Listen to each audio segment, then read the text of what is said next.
안녕하십니까? 찬양 너무 좋죠?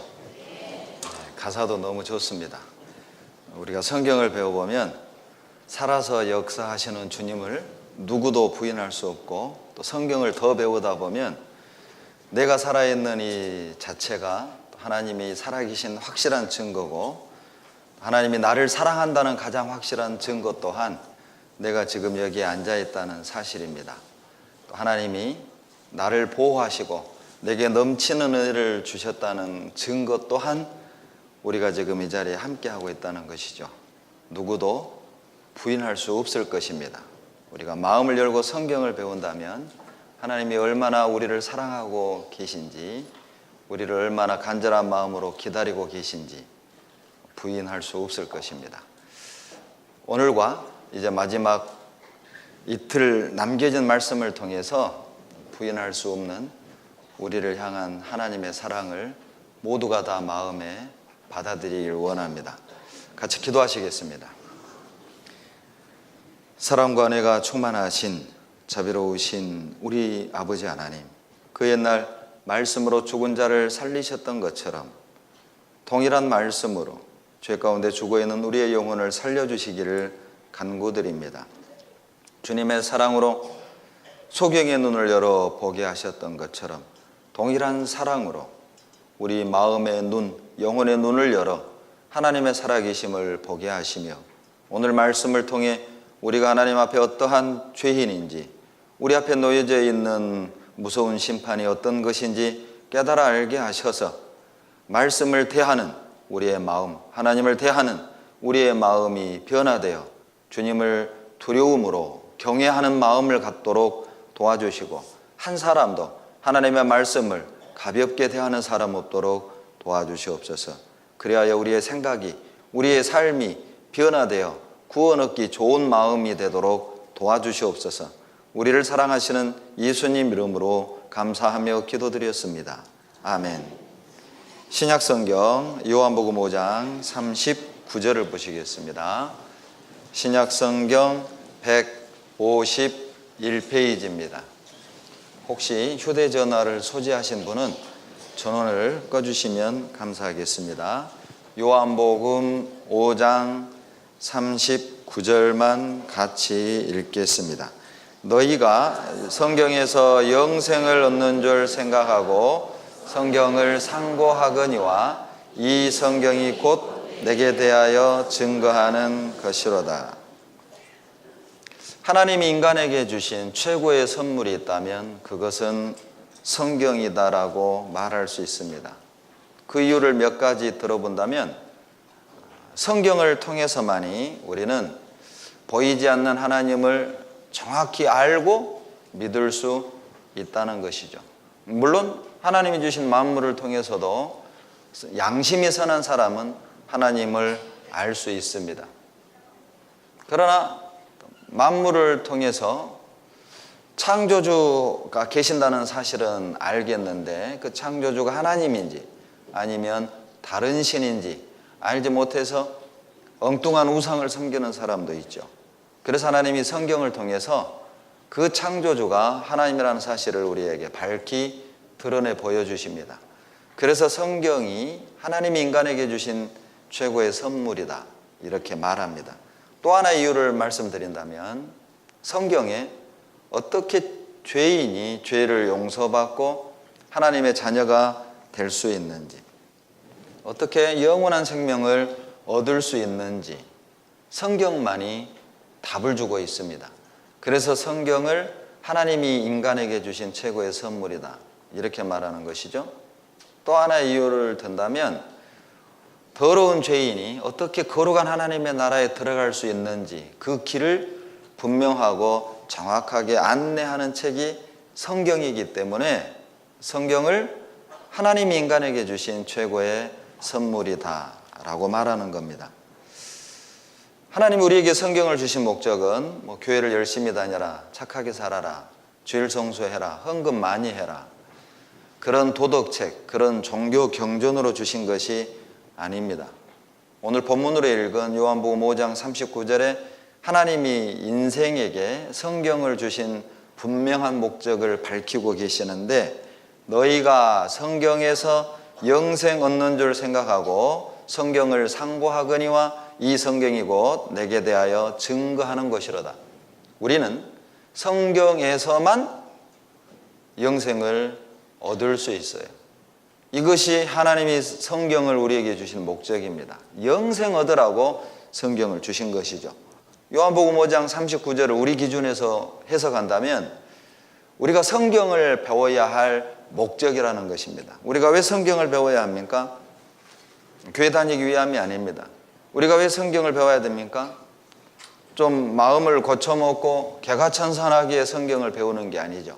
우리가 성경을 배우는 목적은 영생을 얻기 위함이에요. 왜냐하면 하나님이 영생을 주시기 위해 성경을 우리에게 주셨기 때문입니다. 요한복음 20장을 찾겠습니다. 여기에 쉬를 꿰놓으시고 요한복음 20장 31절을 보시겠습니다. 다 같이 읽겠습니다. 오직 이것을 기록함은 너희로 예수께서 하나님의 아들 그리스도이심을 믿게 하려 함이요 또 너희로 믿고 그 이름을 힘입어 생명을 얻게 하려 함이니라. 자, 이것을 기록한 이유가 무엇입니까? 성경을 기록하신 이유가 무엇이죠? 성경을 우리에게 주신 목적이 무엇입니까? 31절 끝에 있죠? 생명을 얻게 하려 함이니라. 여기에서 말하는 생명은 우리 육신의 생명을 말하는 게 아니라 우리 영혼의 생명을 말하는 겁니다. 영원한 생명을 말하는 것이죠. 그런데 그 영원한 생명을 얻는 유일한 통로가 거기에 나오는데 예수 그리스도를 알므로 그렇게 되어 있습니다. 하나님의 아들 예수께서 하나님의 아들 그리스도이심을 믿을 때 우리는 생명을 얻을 수 있어요. 영원한 생명을 얻을 수 있습니다. 성경만이 예수님이 하나님의 아들 되시고 예수님이 하나님 되시며 예수님이 그리스도이시며 예수님이 구세주이시며 예수님이 창조주 되시며 예수님이 구약의 여호와라는 정보를 분명하고 정확하게 우리에게 제시해 주고 있어요. 그래서 하나님이 성경을 기록하신 겁니다. 우리가 성경을 배우다 보면 예수님이 하나님이시며 예수님이 그리스도이시며 예수님이 구세주 되시고 예수님이 창조주 되심을 알 수 있습니다. 알면 믿어지는 거죠. 그래서 우리가 성경을 배울 땐 어떤 자세로 성경을 배워야 되느냐? 영생을 얻기 원하는 마음, 그리스도를 알기 원하는 자세로 성경을 배울 때 성경에 나타난 예수 그리스도가 나와 어떤 관계가 있고 예수님이 어떤 분인지를 마음에 믿을 때 그분이 주시는 영원한 생명에 대한 확신을 얻게 되는 겁니다. 그런데 전도하다 보면 가끔 아주 무서운 말을 하는 분들이 계세요. 그까지 성경 내가 왜 배워? 나도 나름 잘 살고 있고 나도 나름 내가 믿는 종교가 있는데 내가 뭐하러 서양 종교 믿어야? 이런 분들이 꼭 계십니다. 여러분, 가치를 모르면 중요한 것을 잃게 되고 가치를 모르면 손해를 보게 돼 있어요. 정말 안타까운 뉴스를 하나 보여드릴게요. 정말 그 안타까운 뉴스입니다. 어떤 분이 집안에 있는 골동품 그릇 보니까 쓸데없어 보이거든요. 3,000원 주고 팔았어요. 어떤 사람은 그걸 모르고 그냥 뭐 3,000원 주고 샀어요. 그런데 알고 봤더니 그것이 25억 원짜리 고려작이었던 거예요. 송나라 때. 중국 송나라. 그게 세상에 엄청난 보물이었던 겁니다. 그런데 그 그릇 주인은 이게 뭐 본 차이나도 아니고 뭐 때깔도 안 좋고 광도 안 나고 이게 뭐 별로 뭐 냉면 담아 먹자니 너무 작고 김치 담궈 먹자니 너무 크고 이게 사이즈도 뭐 별로 어디 쓸모도 없는 것 같고 그래서 3,000원 받고 팔았다니까요. 3,000원 주고 산 사람이 이게 좀 보면 볼수록 뭔가 좀 달라 보여요. 이게 뭐 브랜드 마크도 없고 어떤 회사 그릇인지도 모르겠고 그리고 이제 전문가에게 의뢰를 했더니 25억이에요. 여러분 집에 가서 그릇 좀 눈여겨보세요. 뭐 행남자기 이런 사인이 없다거나 뭐 본차이나 뭐 이런 사인이 없으면 한 번쯤은 의뢰해 보세요. 어떤 분이 그랬대요. 집에 고문서가 발견이 된 거예요. 고문서가. 집을 이렇게 막 리모델링 하다가 벽체에서 고문서가 딱 떨어져 나왔어요. 야, 이게 뭘까? 이게 혹시 뭐 보물은 아닐까? 그 고문서를 전문가에게 의뢰를 했더니 불사 노예 문서였던 겁니다. 그런 실수는 하지 마세요. 얼마나 창피해요.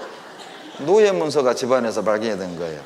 여러분, 가치를 모르면 잃어버리게 된다니까요. 어떤 그 골통품 수집가가 등산을 하고 산자락 밑에 그 허름한 식당에서 밥을 먹고 나오는데 그 마당에서 그 개 밥그릇이 놓여 있는데 보니까 이게 세상에 골통품인 거예요. 그런데 이 골통품 수집가가 저걸 가져가고는 싶고 어떻게 가져갈까 고민하다가 다시 들어가서 식당 주인 할머니에게 이렇게 얘기했대요. 할머니, 저 개 파세요. 안 돼요. 이 잠밥도 처리하고 도둑놈도 지키고 개 못 판다고. 할머니, 개값 2배 쳐드릴게, 파세요. 안 된다니까요. 못 판다니까요. 할머니, 그럼 5배 쳐드릴게, 파세요. 할머니가 안 되는 듯 하면서 판 겁니다. 그리고 이 골통품 수집가가 개를 끌고 나가는 듯 하더니 돌아와서 할머니, 이제 개 없으니까 저 개 밥그릇 필요 없잖아요. 내가 가져갑니다. 그랬더니 할머니가 화들짝 놀라며 하는 말이, 야, 이 양반아, 내가 이 개 밥그릇 때문에 개를 지금 몇 마리째 팔고 있는데. 할머니가 더 고소였던 거예요. 다 알고 있었던 거예요. 이게 뭐 고래작인지 뭔지는 모르지만 아무튼 뭔가가 좀 비싸 보였던가 보죠. 사람들이 하도 저 개 밥그릇 달라니까. 여러분, 가치를 모르면 세상에 보물을 개 밥그릇으로 쓴다니까요. 사람들이 성경을 모르면, 성경의 가치를 모르면 내가 왜 성경 배워야? 세상에서 가장 가치 있는 책이 있다면, 세상에서 가장 중요한 책이 있다면 성경입니다. 왜냐하면 여러분, 성경에만 인류의 기원, 시간의 기원, 생명의 기원, 공간의 기원, 어떻게 어디서 시작이 됐는지를 정확하게 말하고 있고, 하나님에 대해서, 진리에 대해서, 죽음 너머의 영원한 세상에 대한 정보를 주는 유일한 책이 성경이기 때문에 그래요. 여러분, 어떤 책에서 죽음 너머의 영원한 세상에 관한 정보를 얻을 수 있죠? 과학이 발달하기 전 중세시대에는 여러분, 이 땅에 필요한, 삶에 필요한 정보를 성경에서 얻었다는 거 아십니까? 죽음 너머의 영원한 세상에 대한 정보를 주는 책은 성경 외에는 없습니다. 그런데 이런 오해를 하는 분들이 계셔요. 그렇게 중요한 책인데 어떻게 이번 일주일 듣고 믿는다고 말하고 일주일 듣고 구원받는다고 말할 수 있습니까? 오해라니까요. 마태복음 22장 29절에 따라서 하세요. 너희가 성경도 하나님의 능력도 알지 못하는 거로 오해하였도다. 모르면 오해하는 거예요. 어떤 분이 재밌게 설명하더라고요. 오해가 있을 땐 3번만 제대로 배우면 이해가 된대요. 그런데 여러분, 2 더하기 2는 뭐예요? 4죠. 4잖아요. 이해하고 이해하면 사랑할 수 있대요. 성경을 이해하고 성경을 이해하면 하나님을 사랑하게 됩니다. 여러분, 4 더하기 4는 뭐죠? 8이죠. 하나님을 사랑하고 사랑하면 팔자가 고쳐진대요. 모르면 오해하는 거죠. 여러분, 우리가 핸드폰 내부 구조를 다 알아야 전화를 주고받는 건 아니잖아요. 핸드폰 원리를 다 몰라도 어때요? 손가락만 안 떨리면 돼요. 손가락만 안 떨리면 전화 주고받는데 전혀 문제 없잖아요. 휴대전화의 원리를 다 이해야만 전화를 주고받는 건 아니에요. 성경의 내용을 다 알아야만 구원을 얻는 건 아닙니다. 성경에 구원 얻는 말씀이 따로 있고 그 말씀은 제가 아직 전해드리지 않았어요. 그러나 구원을 얻으려면 여러분이 2가지를 알아야 되는데, 성경이 하나님의 말씀인 걸 믿어야 하고, 그리고 제가 오늘 전해드릴 겁니다. 내가 지옥 갈 죄인인 걸 깨달아야 합니다. 그래야만 구원 얻을 수 있어요. 그래서 실은 제가 오늘까지 포함해서 4일간 하나님이 살아계시고 성경이 사실이고 우리가 죄인이라는 말씀을 계속 반복해서 전해드리고 있는 거예요. 왜? 그걸 먼저 믿어야 살아계신 주님, 창조주께서 우리에게 베푸시는 구원의 말씀을 들을 때 믿음으로 마음에 받아들일 수 있기 때문에 그래요. 우리가 구원 얻으려면 구원 얻기 위해 해야 할 일은 한 가지밖에 없습니다. 듣는 것입니다. 이사야 55장 3절 따라서 하세요. 너희는 귀를 기울이고 내게 나와 들으라. 그리하면 너희 영혼이 살리라. 어떻게 하면 영혼 산다고요? 예, 들으면 돼요. 어떻게 들어요? 그러죠. 귀를 기울이고 들어야 돼요. 그렇다고 모두가 다 이 자세로 듣지 마세요. 제가 불편해요. 귀를 기울이고 들으란 말은 관심을 갖고 들으라 그 말입니다. 알기 원하는 마음을 갖고 들으라 그 말이에요. 아마 이 가운데는 여러 가지 사연 속에 여기 오신 분들이 많을 겁니다. 여기에 오신 사연은 다양할 수 있으나 그러나 적어도 어제 하루 또 적어도 오늘 말씀 하루만 듣는다 할지라도 실은 이것은 하나님이 나에게 하시는 말씀이고 이것은 나의 문제라는 것이죠. 그렇다면 마음을 열고 알고자 하는 마음으로 들으셔야 해요. 왜냐하면 알고자 하는 마음으로 들으면 믿을 수가 있어요. 왜냐하면 하나님은 무조건 믿어라. 너 안 믿으면 내가 죽인다. 협박해서 믿게 하는 분이 아니에요. 하나님은 믿을 수 있는 증거를 다 주셨기 때문에 그렇습니다. 요한복음 13장 19절 보시죠. 요한복음 13장 19절입니다.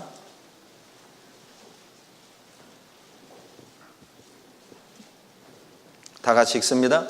지금부터 이 일이 이루기 전에 미리 너희에게 이름은 이 일이 이룰 때에 내가 그인 줄 너희로 믿게 하려 함이로다. 이 일이 이루어지기도 전에 미리 주님께서 많은 말씀을 예언으로 기록한 이유는 이 일이 이룰 때에 내가 그인 줄 믿게 하려 함이로다. 여러분, 어떤 것보다도 예언은 신의 영역입니다. 그래서 성경의 약 27% 막대한 분량을 예언으로 기록한 거예요. 구약의 예언이 14권입니다. 그리고 신약의 예언이 요한계시록 1권입니다. 구약의 예언이 17권입니다. 역사서, 체험서, 예언서 이렇게 유대인들은 구분하는데 구약의 역사서가 17권, 체험서가 5권, 그리고 예언서가 17권, 17, 5, 17. 그래서 구약이 39권으로 되어 있고 신약 성경은 예언이 요한계시록 1권이에요. 그래서 66권 중에 18권이 예언서죠. 약 27%에 해당한 막대한 분량을 왜 하나님이 예언으로 기록했는가? 19절에 분명한 답을 말씀하시죠. 이 일이 이루어지기도 전에 미리 너희에게 이름은 이 일이 이룰 때에 내가 그인 줄 너희로 믿게 하려 함이로다. 예수님이 창조주고 예수님이 하나님이시며 예수님이 지금도 살아계심을 우리에게 믿게 하려고 이 일이 이루어지기도 전에 막대한 분량 27%에 해당하는 18권의 성경을 예언으로 기록하셨다는 거예요.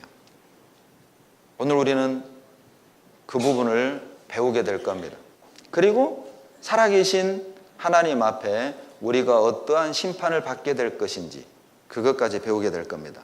마태복음 24장 예언을 배워보겠습니다. 마태복음 24장 12절입니다. 마태복음 24장 3절 같이 읽겠습니다. 예수께서 감람산 위에 앉으셨을 때에 제자들이 종용이 와서 가로되 우리에게 이르소서 어느 때 이런 일이 있겠사오며 또 주의 임하심과 세상 끝에는 무슨 징조가 있사오리까? 세상 끝에, 이게 이제 영어 번역의 the end of the age, 시대의 끝에, the end of the world 이렇게도 해석이 됩니다. 이 땅의 역사의 끝부분에, 시간의 끝부분에 무슨 징조가 있겠습니까? 우리는 어제 5가지를 배웠습니다. 마태복음 24장에 나와 있는 5가지 징조를 배웠는데 오늘 몇 가지를 더 말씀드리려고 해요. 12절 보시죠. 세상 끝에 이런 일이 또 벌어질 텐데 여러분, 이런 일이 벌어진다면 세상 끝이 됐다는 걸 우리는 알아야 합니다. 12절 다 같이 읽습니다. 불법이 성함으로 많은 사람의 사랑이 식어지리라. 세상 끝이 될수록, 예수님의 재림이 가까울수록 인류 역사가 닫혀질 즈음에 이 세상의 사회상은 사랑이 식어진다는 것입니다. 불법이 성해요. 무서운 일들을 여러분은 보고 듣고 경험하게 될 것입니다. 우리 시대 아닙니까? 여러분, 제가 어렸을 때만 해도 마을 아주머니들이 전부 다 이모였어요. 그러죠? 김장을 담그어도 보세기에 담아서 누구 이모 갖다 줘라. 저는 진짜 우리 친이모인 줄 알았어요. 초등학교 들어가서 알았네요. 동네 아줌마라는 걸. 전혀 상관없는 분이에요. 그러죠? 무얼 해도 김치 한 보세기라도 떡 한 덩어리라도 고구마 몇 개라도 주고받는 그런 이웃들이었습니다. 어렸을 때 거의 다 집을 개방해 놓고 살죠. 문 잠궈 놓고 사는 시대가 아니었어요. 물론 뭐 잠궈 놓을 이유도 없었고요. 뭐 자물통이 필요 없는 시대였죠. 가져갈 게 있어야 채워넣죠. 그런 시대였습니다. 그러죠. 그리고 마음 놓고 뛰어놀고 마음 놓고 애들 심부름 보내고 마음 놓고 애들 집에 놓고 일하러 다니셨잖아요. 그러나 지금은요. 그렇게 못합니다. 저도 딸이 둘 있는데 7시만 넘으면 딸들 심부름 안 시킵니다. 그런 시대죠. 친구 집에 놀러 가는 것도 불안해요. 부모는 뭐 하는 분이냐? 거기에 뭐 가족관계는 어떻게 되냐? 나도 모르게 그걸 묻게 됩니다. 여러분 어때요? 밤 11시에 엘리베이터 탔는데 윗집 총각하고 같이 탔네요. 편안해요? 거시기해요? 진짜 거시기하잖아요. 그러죠? 제가 동해에서 목회를 할 때 신방 갔다가 늦게 이제 12시에 퇴근했어요. 주차할 곳이 없어서 멀리 주차하고 이제 아파트 저희 집으로 걸어가는데 제 앞에 아가씨 한 분이 걸어갔습니다. 또각또각 걸어가더라고요. 묘하게 또 우리 집 방향하고 같아요. 나도 생각 없이 걸어갔죠. 그런데 이 아가씨가 가로등 밑에서 휙 돌아보고 내 얼굴을 보더니 사정없이 뛰어가는 거야. 내가 아무리 그래도 그렇지 목사인데 그 뒤부터 내가 목사라고 써붙이고 다닐까. 그러죠. 이해는 돼요. 왜냐하면 실은 저도 불편하니까요. 솔직히 저도 밤에 묘하게 아가씨하고 아주머니하고 방향이 같으면은요 그런 생각이 막 들어요. 저분이 나를 어떻게 생각할까? 어떤 느낌을 가지고 있을까? 그러니까 괜히 걸음을 좀 늦게 합니다. 늦게 하든지 아니면 내가 뛰어서 앞질러 가불던가. 그래야 내 속이 편해요. 실은 우리 모두가 느끼는 불안함이죠. 공포죠. 그래서 우리 시대를 삼불시라고 그래요. 삼불. 불신, 불안, 불확실성의 시대. 그래서 삼불시대라고 그러잖아요. 믿기 참 어렵죠. 이웃 믿기도 어렵고요. 사랑이 식어지는 시대를 살고 있습니다. 진짜 충격적인 얘기를 제가 실은 2달 전 어떤 경기도에 있는 어떤 지역에 집회하러 갔다가 충격적인 얘기를 들었어요. 실화입니다. 어떤 아주머니가 자기 남편과 아이들을 버리고 도망갔어요. 그리고 버리고 도망가서 뭐 했냐? 성형수술하고 이름까지 고치고 시집을 새로 갔어요. 그것도 자기가 버린 자기 남편과 자식들이 사는 옆 동네요. 진짜 악하죠. 다행히 버림받은 그 남편은 그때 구원을 받았습니다. 이번 수양회까지 오셨어요. 우리는 그런 시대를 살아가고 있어요. 살다가 마음에 안 들면 그냥 버리죠. 돈 못 벌면 버려요. 여러분 남편 사랑하세요? 솔직히 얘기해봐요. 남편 사랑해요? 다시 태어나도 그 남편 만나요? 넘어갑시다 그냥. 그럼 미워하는 이유는 또 뭐예요? 많은 이유 중에 하나가 돈 못 버니까.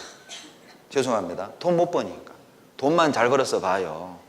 성질 안 좋은 건 용서돼요. 키 작은 거 용서돼요. 눈이 짝찢어진 거 용서되고 머리 벗겨진 건 용서되는데 돈 못 버는 건 용서가 안 돼요. 우리 시대가 그런 시대가 돼버렸습니다. 모든 것의 기준이 돈이에요. 돈. 나는 안 그렇다고 말할 수 있습니까? 여러분 그게 마지막 징조예요. 마지막 때가 되면 주님의 재림의 때가 되면 사랑은 식어집니다. 부부 간의 사랑, 부모 자식 간의 사랑, 이웃 간의 사랑, 동기 간의 사랑, 직장 동료 간의 사랑, 경쟁 대상이죠.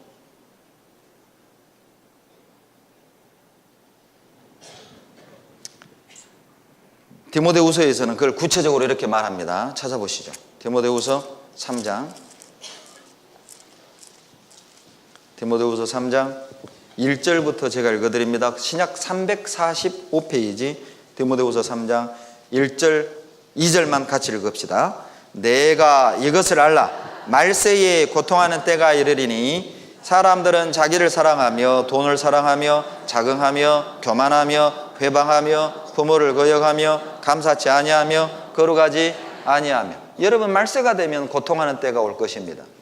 여러분 생각해 보세요. 시간이 흐를수록 마지막 세상에 들수록 살기 좋을까요? 고통스럽고 힘든 세상이 될 것 같아요? 우리는 다 알아요. 갈수록 우울증 환자가 많아집니다. 자살하는 사람도 많아집니다. 저는 디모데후서 3장 1절로 4절을 읽을 때마다 늘 머리에 뉴스가 신문 조각이 생각이 나요. 이거 완전히 우리 시대를 보는 것 같아요.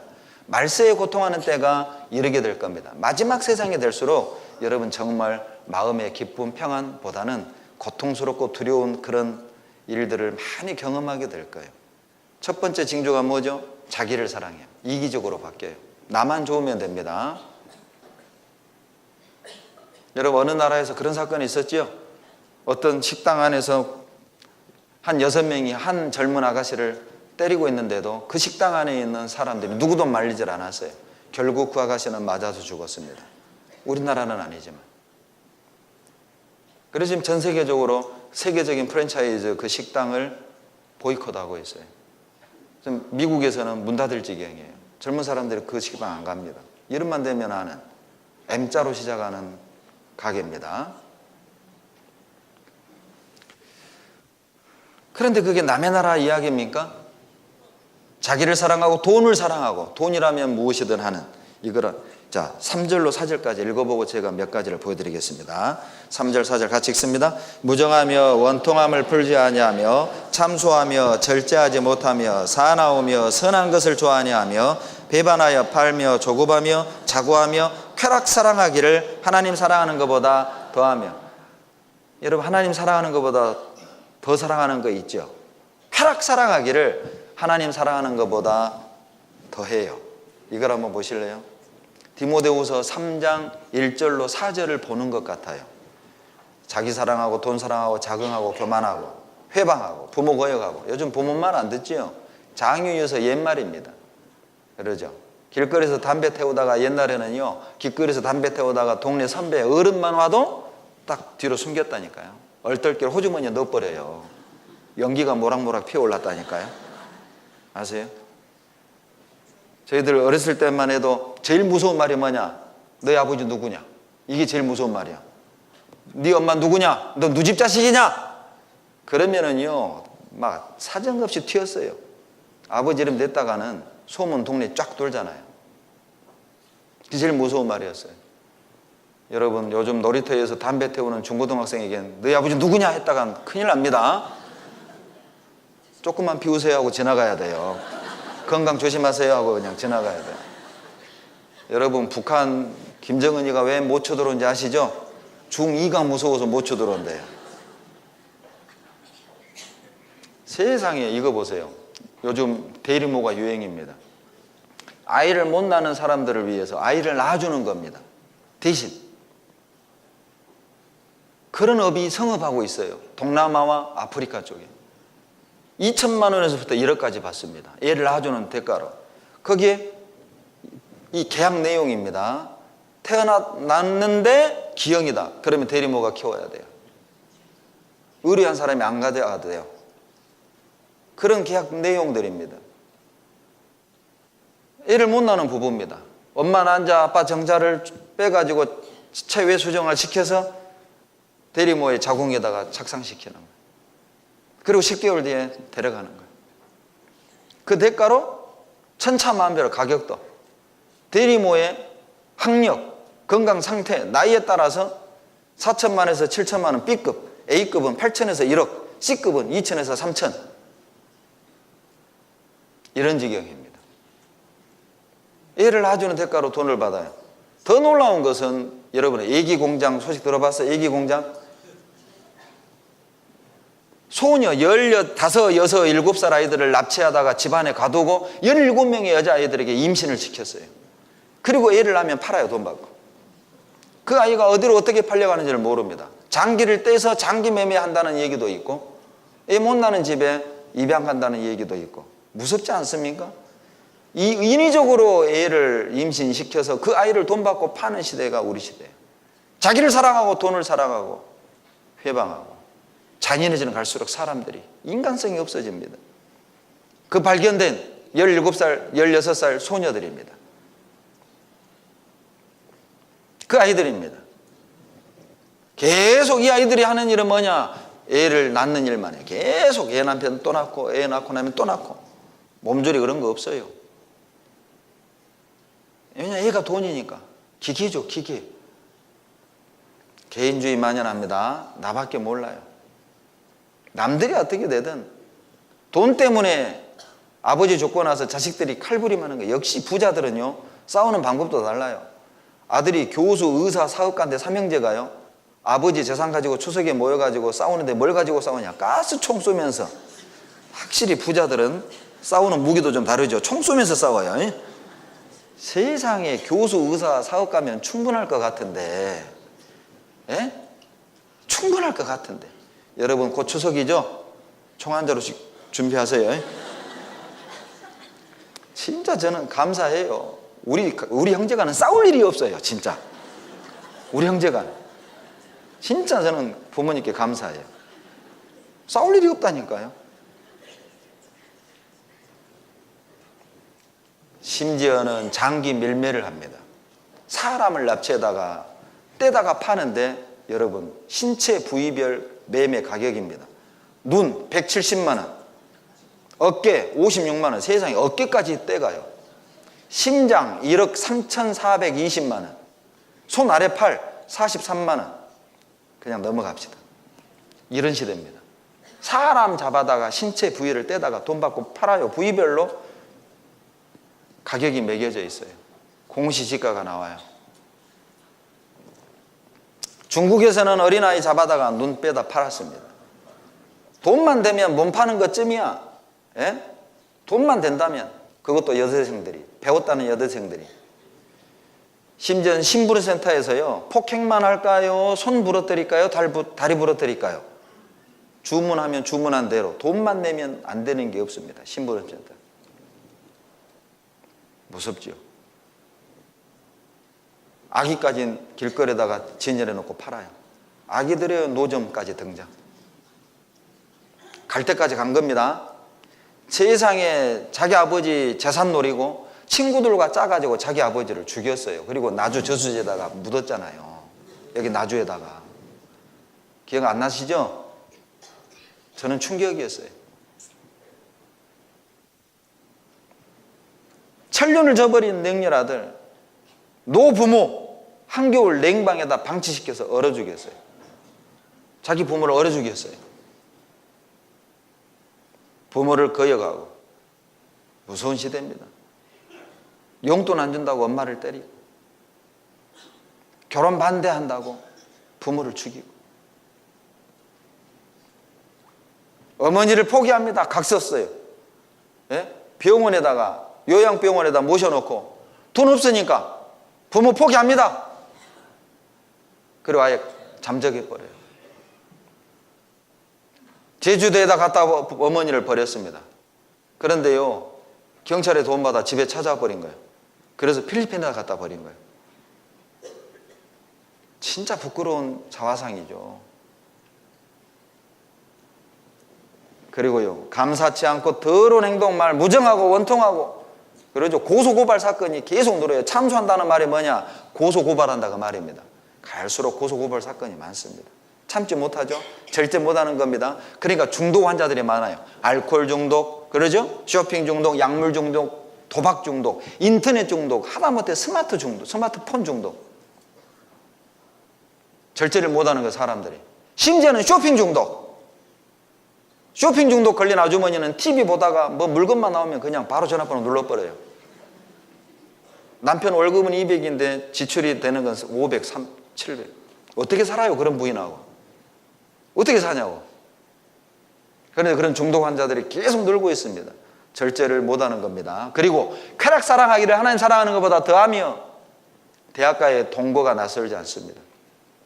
서울로 유학을 보내놨더니 돈은 없으니까 남학생, 여학생이 동거해요. 돈을 모아가지고 방세 같이 내고 전기세 같이 내고 물세 같이 내요. 그리고 같이 살아요. 그리고 4학년 졸업하면 빠이빠이. 알고 계셨어요? 사이트가 등장했습니다. 올해 4월에. 인생은 짧으니 연애하라. 불륜을 조장하는 거예요. 그 사이트에 회원 등록하면 내가 원하는 유부녀, 유부남이 딱 연결이 돼요. 그런데요, 이 사이트가 1년 매출이 1325억 원, 1327억 원이요. 1년 매출액이. 갈수록 여고생들이요, 낙태 기회를 묻고요, 위기의 아내들, 애인 만들기 유행, 충격적이지만 제가 5, 6년 전에 그런 아주머니 상담해 봤습니다. 남편 출근시켜놓고 고등학생을 만나요. 여러분, 얼마나 세상이 타락했는지 아세요? 여러분, 드라마를 보더라도요, 정상적인 드라마는 유행 못합니다. 전원일기 이제 이런 건 안 봐요. 대추나무 사랑 걸렸는데 누가 그거 대추나무 봐요? 예? 밀회 이런 거, 뭐 내 아내의 남자친구 뭐 이런 거, 내 여자의 남자 이런 거 대리만족하는 거예요. 겉으로는 말세다 손가락질하지만 속으로는 나도 한번 해봤으면. 아니라고 말할 수 있습니까? 동성끼리 결혼하는 시대죠. 남자끼리 결혼하고 여자끼리 결혼하고 인정하는 나라들이 계속 늘어나고 있어요. 부부입니다. 형 동생이 아니에요. 부부입니다. 10몇 살 차이 나는 부부라고요. 남자끼리. 여러분, 그것을 소재로 한 드라마까지 나왔죠. 심지어는 여자 동성연애자들 이제 동아리까지 생겼어요. 떳떳합니다. 이제는. 옛날에는 숨겼죠. 제가 어렸을 때 제 동네에도요, 이런 분이 한 분 계셨어요. 동네에서요, 발을 못 디뎠습니다. 평생 죄인 취급했어요. 그런데 지금은요, 인기 있어요. TV에 나와요. 팬클럽이 생겼어요. 죄송합니다. 여러분 아들이 며느리감으로 어떤 남자를 데리고 온다면, 여러분 딸이 사윗감으로 어떤 여자를 데리고 온다면, 그런데 제가 요즘 젊은 아이들을 상담을 할 때 꼭 물어봐요. 그런데 10명 중에 3명 이상이 인정한다. 나는 받아들인다. 왜? 절대 기준이 없어요. 요즘 젊은 아이들은 이렇게 얘기합니다. 아니, 왜 여자가 여자 사랑하고 남자가 남자 사랑하는 게 잘못됩니까? 왜 그게 죄입니까? 여러분 물어보세요. 왜 그게 죄죠? 대답해봐요. 왜 죄예요? 사랑한다는데 지들끼리. 왜 죄냐고요? 이 땅의 법에서는 죄가 아닙니다. 인정하니까요, 법적으로. 성경이, 하나님이 없으면 절대 기준이 없어요. 하나님이 없다면 그건 죄가 아니라고요. 사랑하는데 왜 그게 죄예요? 곰곰이 생각해 보세요.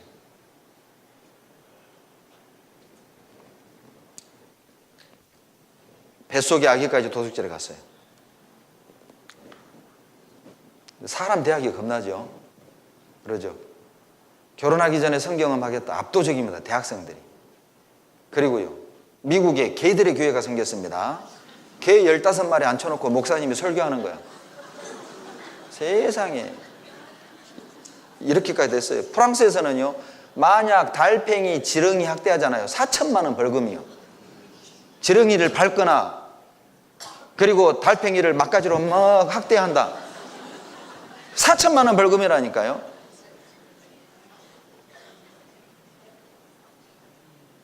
불법이 성할 것입니다. 마지막 말세에 고통하는 때가 이르리니 사람이 자기 사랑하고 돈을 사랑하고 쾌락을 사랑하고 하나님 사랑하는 것보다 더해요. 그래서 구원 안 받는 겁니다. 여러분, 이 가운데 구원 안 받는 분 계시죠? 말 그대로 안 받는 분이 계셔요. 성경이 사실인 걸 알면서도 구원을 안 받아들인 분이 계셔요. 왜? 쾌락 때문에, 죄 짓고 싶어서, 내 마음대로 살고 싶으니까. 하나님 이미 아십니다. 그래서 로마서 1장에 뭐라고 얘기하느냐? 내어버려두사. 로마서 1장에 그 단어가 3번 나옵니다. 내어버려두사, 합당치 않은 일을 행하게 하셨나니. 하나님이요, 몰라서 가만히 있는 게 아니에요. 내버려두는 거예요. 성경에서 제일 무서운 단어를 찾으라고 한다면 저는 로마서 1장에 나오는 내어버려두사, 제일 무서운 단어예요. 하나님이 내어버려두사. 세상에서 제일 불쌍한 사람, 제일 비참한 사람, 하나님이 내어버려둔 사람입니다. 하나님이 어떤 사람을 내어버려둡니까? 내가 하나님을 버릴 때 하나님이 나도 버려요. 누가복음 21장 11절 보시죠. 거기에 또 하나의 징조가 나옵니다. 누가복음 21장 11절입니다. 여러분, 제가 부정적인 것만 부각시키는 게 절대 아니에요. 여러분 정말 객관적으로 우리가 사는 시대를 바라보셔야 됩니다. 이 무서운 세상에서 유일한 탈출구는 구원받는 것입니다. 그래서 예수님이 내가 곧 길이요 진리요 생명이라고 말한 것입니다. 누가복음 21장 11절을 다 같이 읽습니다. 저처에 큰 지진과 기근과 온역이 있겠고 또 무서운 일과 하늘로서 큰 징조들이 있으리라. 우리 어제 배웠죠. 마태복음 24장 말세에 세상 끝에 이러이러한 징조가 있을 거다라고 얘기했는데 누가복음 21장 11절에서 똑같은 말씀을 하시는데 한 가지를 더 추가하셨어요. 온역입니다. 여러분, 이 온역이 뭐냐? 전염병이라고 말해요. 전염병. 누가복음 21장 11절을 영문 성경에 보면 온역이 뭐라고 번역이 되느냐? 플레이그입니다. 전염병이다 그 말이거든요. 우리 시대에 전염병이 계속 증가하고 있죠. 역병의 세기가 오는 겁니다. 듣도 보도 못했던 전염병들이 창궐 하는데 1980년 이전만 해도 전염병은 그렇게 큰 문제가 안 됐대요. 의사들이 사이에서는 전염병은 심각한 병이 아니었답니다. 그런데 81년 에이즈가 발견된 이후 듣도 보도 못한 신종 전염병 30가지 이상이 등장하기 시작했어요. 그리고 사람의 생명을 쓸어가기 시작하는데 무섭습니다. 약을 개발하는 속도가 바이러스가 등장하는 속도를 못 따라가요. 약이 없는 겁니다. 유행하는 전염병들입니다. 전염병 지도입니다. 여러분, 여기 여러분이 아는 전염병들이 몇 가지가 있어요. 봐보세요. 그런데 우리 시대는 전염병이 급속도로 퍼질 수 있는 시대죠. 왜? 지구촌 시대잖아요. 비행기 타고 뉴욕에 가서 점심 먹는 시대. 필리핀 가서 점심 먹고 그러죠. 중국 가서 저녁을 먹을 수 있는 시대. 그리고 집에 와서 잠을 잘 수 있어요. 급속도로 빠른 속도로 이동할 수 있습니다. 돼지 인플루엔자. 그것으로 여러분 여기 보면 1948년에 H1N1 신종플루입니다.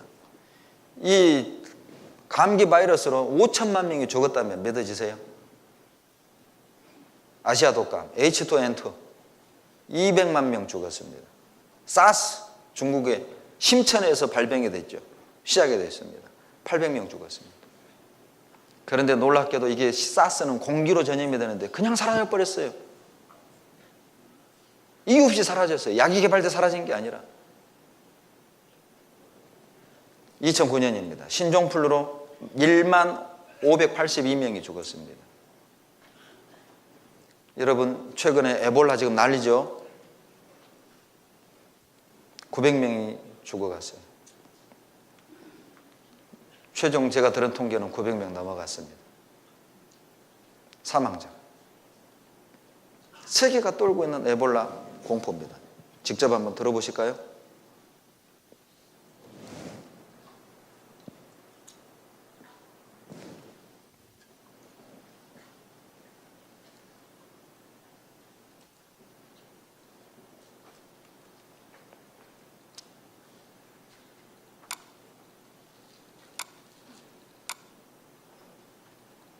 여기에 보시면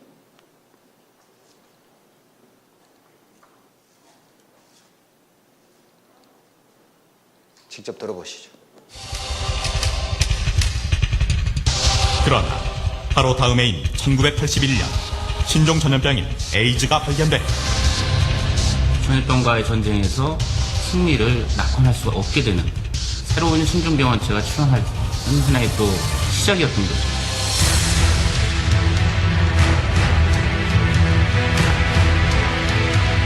그 후 30여 년, 30여 종의 신종 전염병이 출현했다. 그리고 혈액같이 오래된 전염병도 더 독해진 모습으로 부활하고 있다. When I was in my medical training in the 1980s, there was a feeling that infectious diseases were no longer a major problem for the world. But we've since been humbled by infectious diseases, both new diseases like AIDS and SARS that have emerged. 지금도 많은 그 전염병들이 새로 발생한다고 아니면 기존에 있던 전염병들이 변하면서 우리를 계속 지속적으로 괴롭히고 항생제나 백신 같은 것들이 안 듣는 그런 내성균들이 자꾸 나오게 되는 거죠. 심지어 극단적으로 21세기에 항생제가 전혀 없었던 1940년도 이전으로 돌아갈 거라는 그런 예측까지 나오고 있습니다. 전염병의 문제가 완전히 사라진 게 아니고 앞으로 21세기에도 계속 문제가 될 것이다 하는 점에서 계속 경고를 하고 있습니다.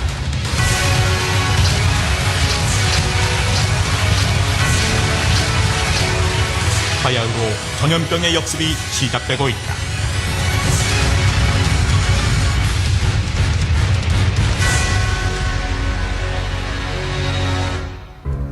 세계보건기구에서 2004년 4월에 발행했던 회보. 여기엔 세계적인 인플루엔자 대유행이 올 것이라는 예고가 들었다. 그 인플루엔자는 인류의 25에서 30%를 감염시킬 수 있다고 했다.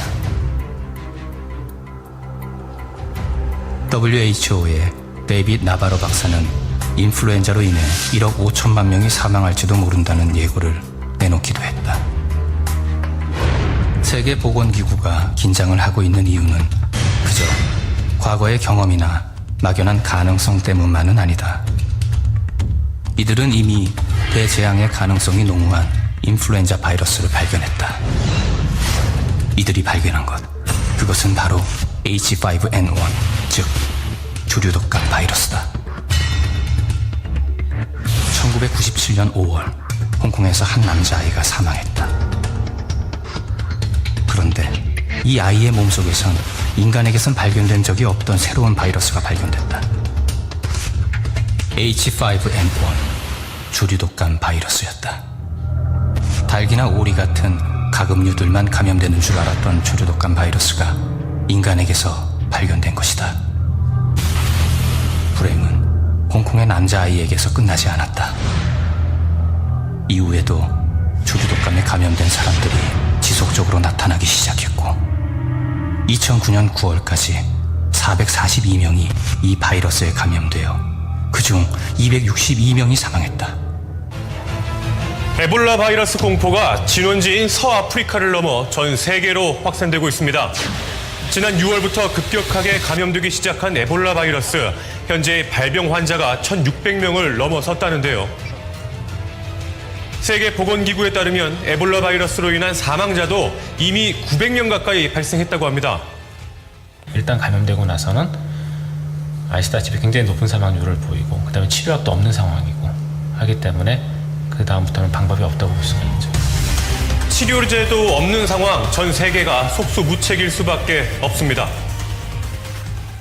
어떤 인간이 2000년 뒤, 1900년 뒤의 사회상을 말할 수 있겠습니까?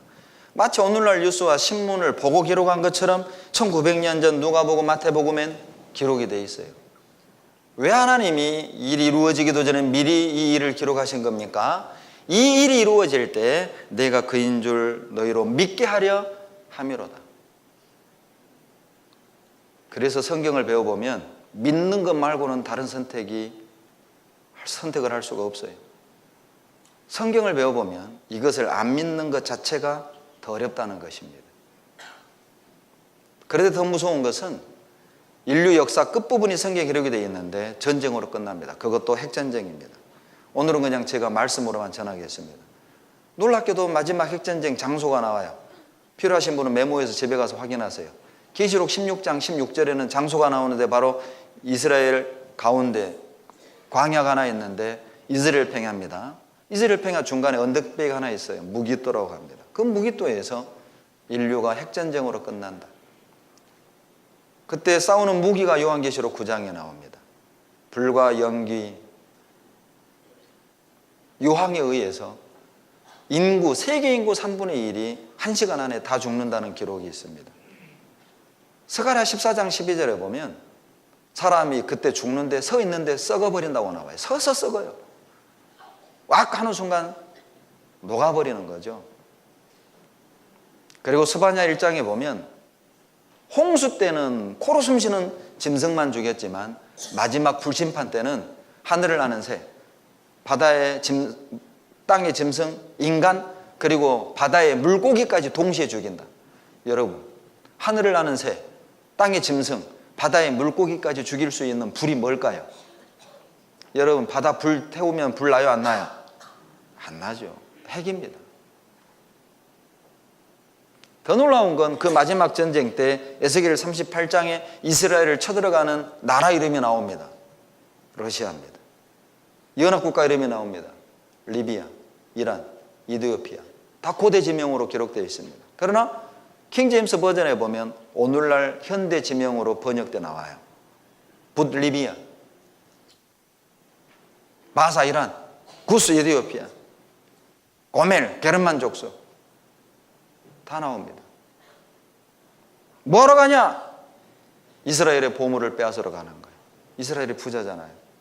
그리고 사회에 핵전쟁도 복구할 수 있는 물질이 들었다고 그래요. 그 사회바다를 돈으로 따지면 프랑스, 영국, 독일의 화폐를 다 끌어모아도 살 수 없는 가치가 있다고 합니다. 세상 중앙에 거하는 이스라엘을 치러 가는 거예요. 그런데 그 재앙, 이 무서운 마지막 때 이 재앙을 피하는 유일한 방법은 구원받는 것 말고는 없다고 성경은 말합니다. 마태복음 24장을 보시죠. 마태복음 24장 40절로 42절 같이 읽습니다. 그때에 두 사람이 밭에 있음에 하나는 데려감을 당하고 하나는 버려둠을 당할 것이요 두 여자가 매를 갈고 있음에 하나는 데려감을 당하고 하나는 버려둠을 당할 것이니라. 그러므로 깨어있으라. 어느 나라에 너희 주가 말른지 너희가 알지 못함이니라. 여러분, 두 사람이 잠을 자고 있는데 구원받은 어때요?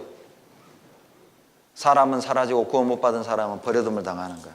둘이 매를 갈다가, 옛날에는 밥 먹을 때 매를 갈았잖아요. 그러니까 지구는 둥글기 때문에 어디는 아침 식사, 어디는 점심, 어디는 저녁 식사 하겠죠? 그러죠? 밥을 먹다가 사라져요. 그리고 누가복음 17장에는 밭을 갈다가, 즉 직장에서 일하다가 모든 시간대를 다 표현한 겁니다. 일하고 밥 먹고 잠자고. 지구는 둥그니까 모든 게 다 공존하잖아요. 그러니까 이 말은 뭐냐면 동시간대에 이 지구에 소수의 사람이 사라지는 사건이 있다는 겁니다. 여러분 직장에서 직장생활 하는데 구원받은 직장 동료는 사라지고 구원 못 받은 동료는 버려짐을 당할 거예요. 구원받은 남편은 사라지고 구원 못 받은 아내는 버려짐을 당할 겁니다. 직접 경험하게 될 것입니다. 이 얘기는 예수님이 직접 하신 얘기예요. 그렇다면 누가 버려짐을 당할 거냐? 이제 오늘 가장 중요한 내용이 그 내용입니다. 어떤 사람을 데려가고 어떤 사람이 버림당하느냐? 오늘 그걸 아셔야 합니다. 시편 5편 4절 보시죠. 누가 버림을 당하는가? 시편 5편 4절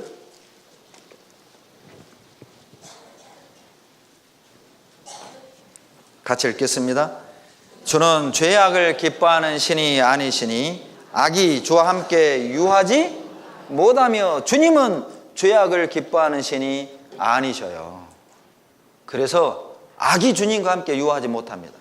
결론은 어떤 사람이 영원한 천국에서 하나님과 영원히 머물 수 없는가? 죄인입니다. 죄가 있는 사람, 더러운 사람은 절대 천국 못 갑니다. 여러분 혹시 이 가운데 나는 천국 갈 만큼 거룩합니다. 손 들어보세요. 그분은 성경 안 배워도 돼요. 나는 천국 갈 만큼 거룩합니다. 이런 사람이 있다면 그분은 성경 안 배워도 돼요. 근데 제가 89년에 구원받고 25년을 신앙생활 하면서 나는 천국 갈 만큼 거룩합니다. 딱 한 사람 만나봤습니다. 몇 년 전 공주 수양관 하교 수양에서 상담하는데요. 한 60대 초반의 아주머니입니다. 이분이 충격적인 얘기를 하는 거예요. 목사님, 저는요 천국 갈 만큼 거룩해요. 이 아주머니가 세게 나오니까 제가 기가 눌려가지고 할 말 잃어버렸어요.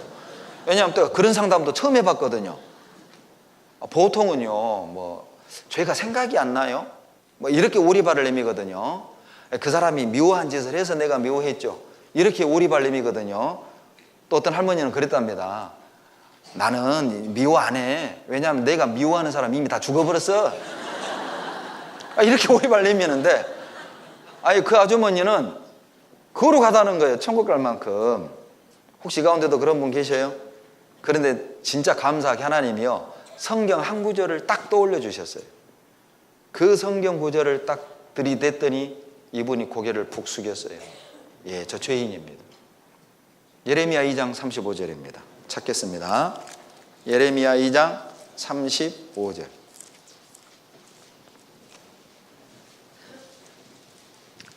예레미야 2장 35절, 구약 1053페이지 35절 같이 읽습니다.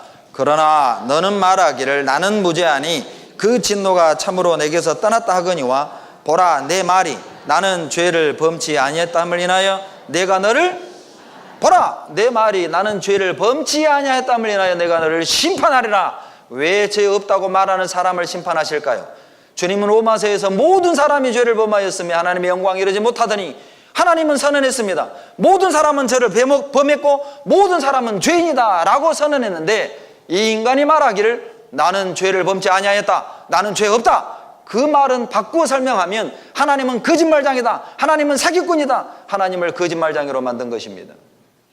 여러분, 누군가가 여러분에게 에라이 사기꾼, 여러분에게 만약 그렇게 말한다면 그분과 친하게 지낼 수 있어요? 그분과 등을 돌릴 것입니다. 왜 하나님이 그 사람을 심판합니까? 거짓말한 거거든요. 여러분, 혹시 가운데 나는 죄를 지은 적 없다라고 생각하는 분 계시다면 그분은 죄를 지은 적이 없어서 그렇게 생각하는 게 아니에요. 죄를 모르기 때문에 그렇게 말하는 것입니다. 나는 사람 죽인 적 없으니까 살인 안 했다. 나는 남의 큰 돈 도둑질한 적 없어서 나는 도둑질 안 했다. 사람들은 죄하면 큰 것만 생각해요. 틀렸어요.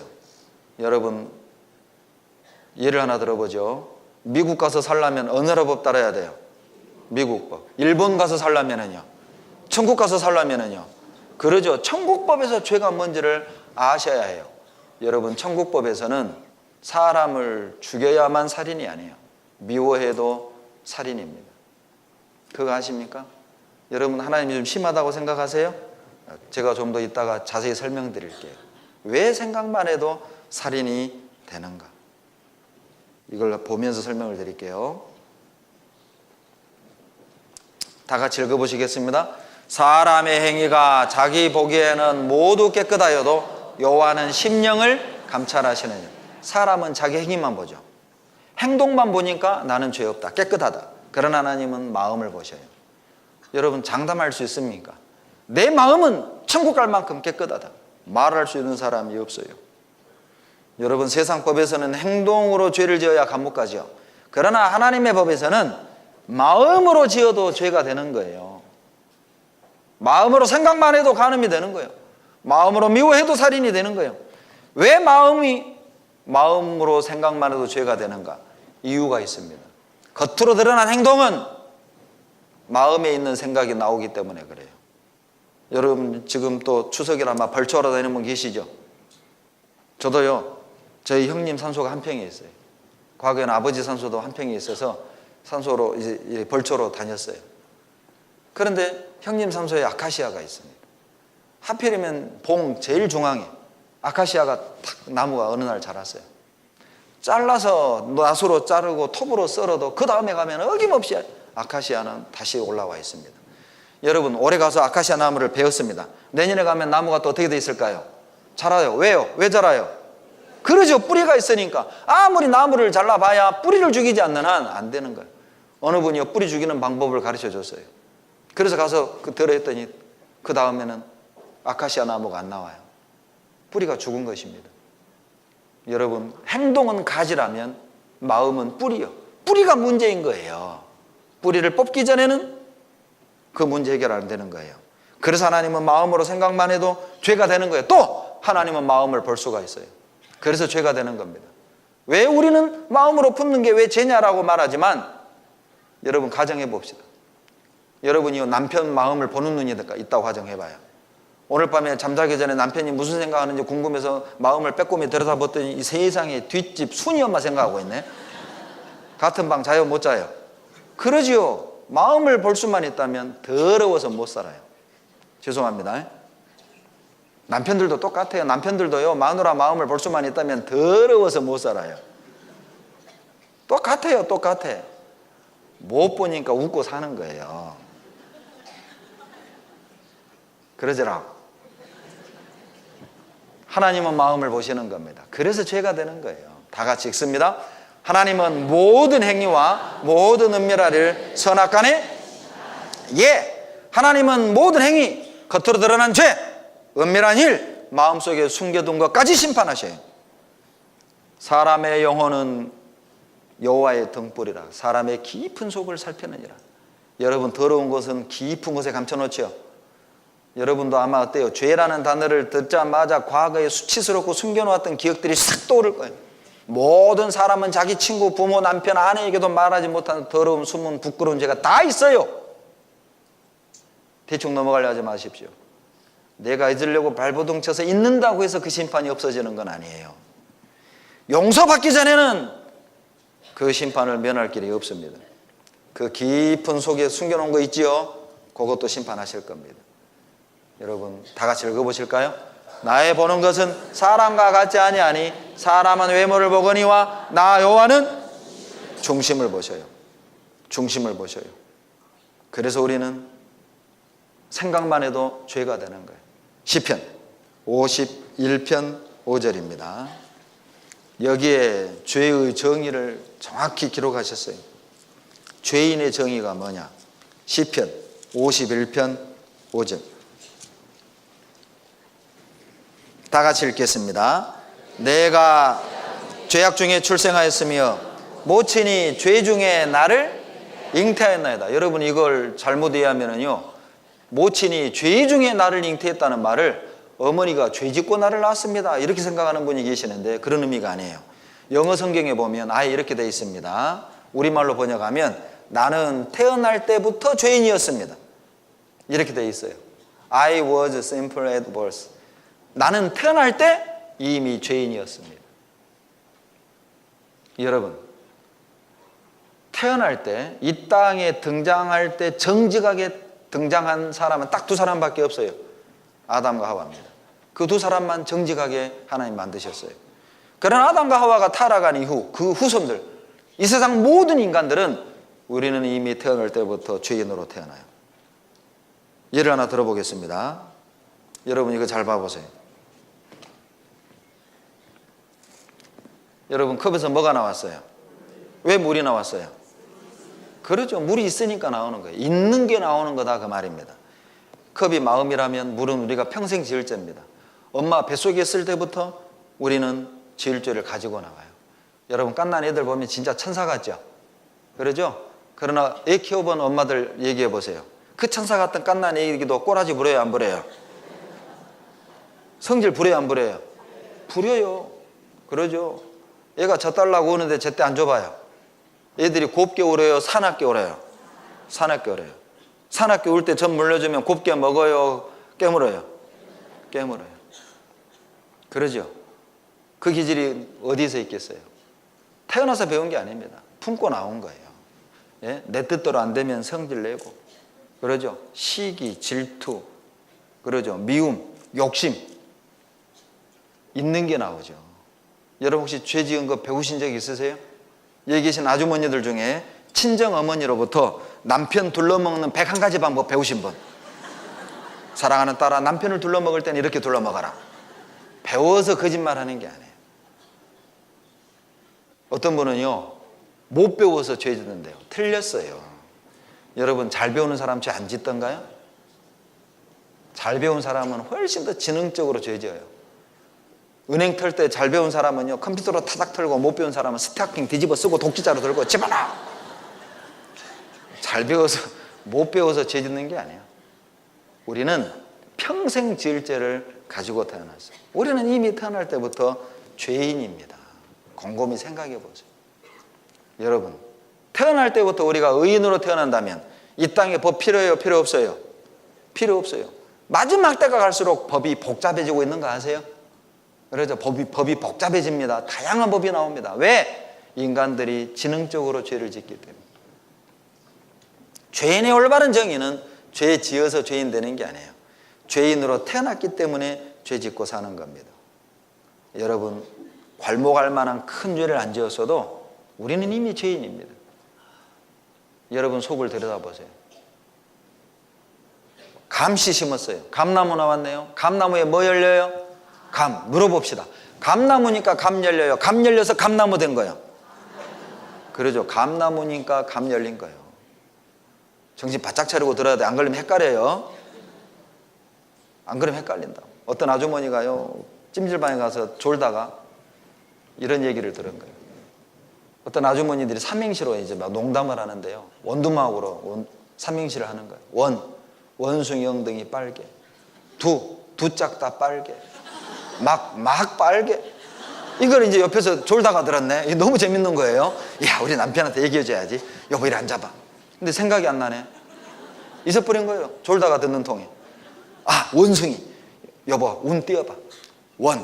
원숭이 엉덩이 빨개. 숭악하게 빨개. 이것이 아닌데? 여러분, 졸다가 들으면 엉뚱해져요. 정신 바짝 차리고 들으세요. 감 남으니까 감 열린 거라니까요. 우리는 씨로 치면 죄씨입니다. 아빠라는 죄씨가, 아버지라는 죄씨가 엄마라는 밭에 뿌려졌어요.